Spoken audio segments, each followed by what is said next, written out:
இன்னைக்கு தமிழ் சினிமாவுக்கு ஒரு பெரிய லாஸ். சார் எத்தனையோ படம் அப்பா கூட பண்ணியிருக்காரு. என் கூடயும் இப்போ ரீசெண்டாக கடைசியாக படம் பண்ணார் கொம்பு சீவியில். இதுதான் கடைசி படம்னு நினைக்கிறேன். அன்னைக்கும் ஷூட்டிங் வந்து நல்லா பேசிக்கிட்டு இருந்தார். அவருக்கு உடம்பு சரியில்லை. நாங்கள் கூட கேட்டோம், ஏன் சார் இவ்வளோ ஃபீவர் வச்சுட்டு படம் பண்ண வரீங்கன்னு கேட்டோம். இல்லை, கால் ஷீட் கொடுத்துட்டு அதனால் நான் வந்து முடிச்சே ஆகணும், என்னால் வந்து தள்ளி போடக்கூடாதுன்னாரு. அவர் சிரிப்பால எத்தனையோ பேரை வந்து நல்லா சிரிக்க வச்சிருக்காரு. தமிழ்நாட்டு மக்கள் மனசுல நிறைய இடம் பிடிச்சிருக்காரு. அதை யாரும் மறக்க மாட்டாங்க. அவர் சிரிப்பையும் யாரும் மறக்க மாட்டாங்க. அவரை ஆத்மா சாந்தி அடையணும்னு நான் வேண்டிக்கிறேன். அவர் சிரிப்போ டாப்போ டாப், மக்கள் மனங்களை மகிழ வைப்பதே என் ஜாப் என்று வாழ்ந்தவர்தான் நடிகர் மதன் பாப். நம் சிந்தையெல்லாம் மணக்க சிரித்தவர், பார்ப்போர் மனதையெல்லாம் பூ போல பறித்தவர்.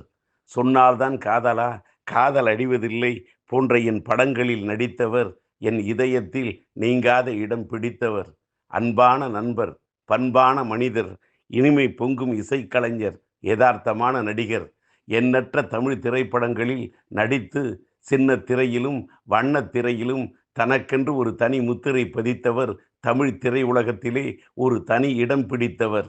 அப்படிப்பட்ட மதன் பாப் அவர்கள் மறைந்து விட்டார் என்ற செய்தி என் மனதை வந்து வாட்டியது.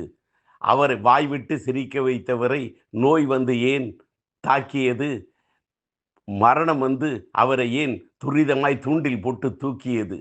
நெஞ்சம் தாங்கவில்லை, துக்கம் நீங்கவில்லை.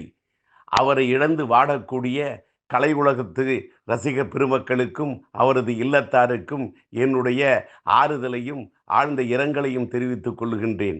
அவரது ஆத்மா சாந்தியடைய வேண்டும் என்று எல்லாம் வல்ல இறைவனை பிரார்த்தனை செய்கின்றேன். இப்படிக்கு நடிகர், இயக்குனர், திரைப்பட தயாரிப்பாளர், திரைப்பட விநியோகஸ்தர் மற்றும் தமிழ்நாடு திரைப்பட தயாரிப்பாளர்கள் சங்க தலைவர் டி. ராஜேந்தர்.